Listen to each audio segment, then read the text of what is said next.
5, 4, 3, 2, 1, start. Aggrieved by the aforesaid communication oblique notification dated 27/4/2001 and 28/4/2001 respectively, and aggrieved by the disqualification of its bid, the original writ petitioner approached the High Court by way of writ petition, being writ petition (C) number 5127 of 2021, and by the impugned judgment and order, the High Court has allowed the said writ petition and has quashed and set aside the communications dated 27/4/2021 and 28/4/2021 and the notification dated 28/4/2001 rejecting the bid of original writ petitioner at technical stage stop. While allowing the writ petition, the High Court has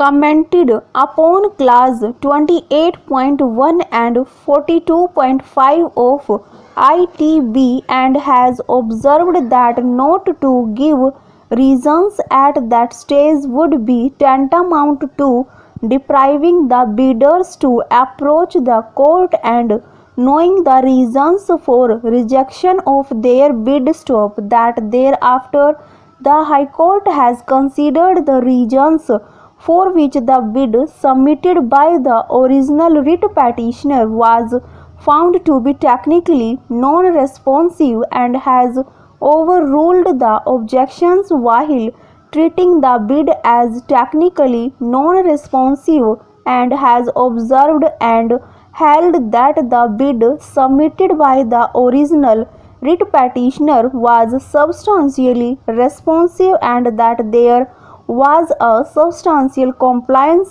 of the terms and conditions of the bid document stop. Consequently, the High Court has quashed and set aside the aforesaid communications, rejecting the original writ petitioner's bid at the technical stage as technically non-responsive, and has directed the NHSRCL to consider the and evaluate the bid submitted by the original writ petitioner along with the bids submitted by 4 other bidders. Stop. Feeling aggrieved and dissatisfied with the impugned judgment and order passed by the High Court, the NHSRCL has preferred the present appeal. Stop. Stranger. It is submitted that when JICA,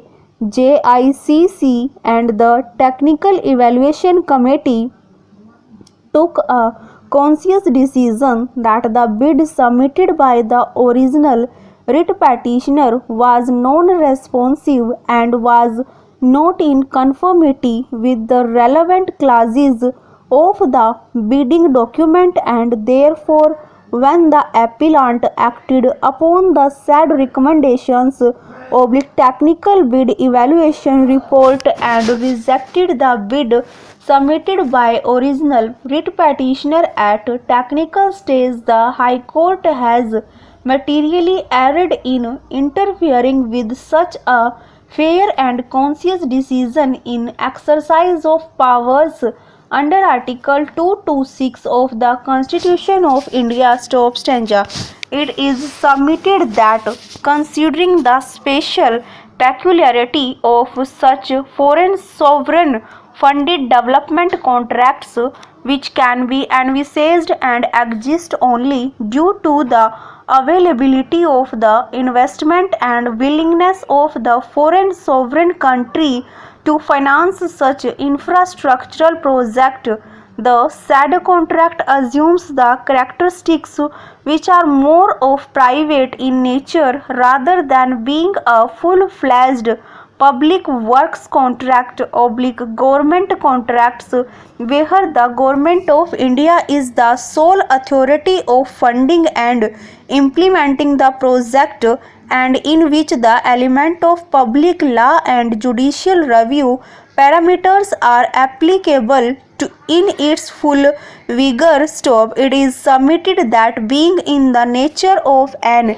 investment by a friendly sovereign country on concession, the decision remains with the investor as to through whom the said investments are transformed into public infrastructural projects and as to on what terms and conditions the contractors are to be chosen who would transform their project into public infrastructural structural projects. Stop. It is submitted that the bullet train project is a highly prestigious project and it is imperative and in the interest of public welfare that the contract ought to be concluded at the earliest. Stop. It is therefore submitted that if every unsuccessful bidder is granted liberty to approach a court of law as per their whims and fancies seeking a remedy. Stop. Over.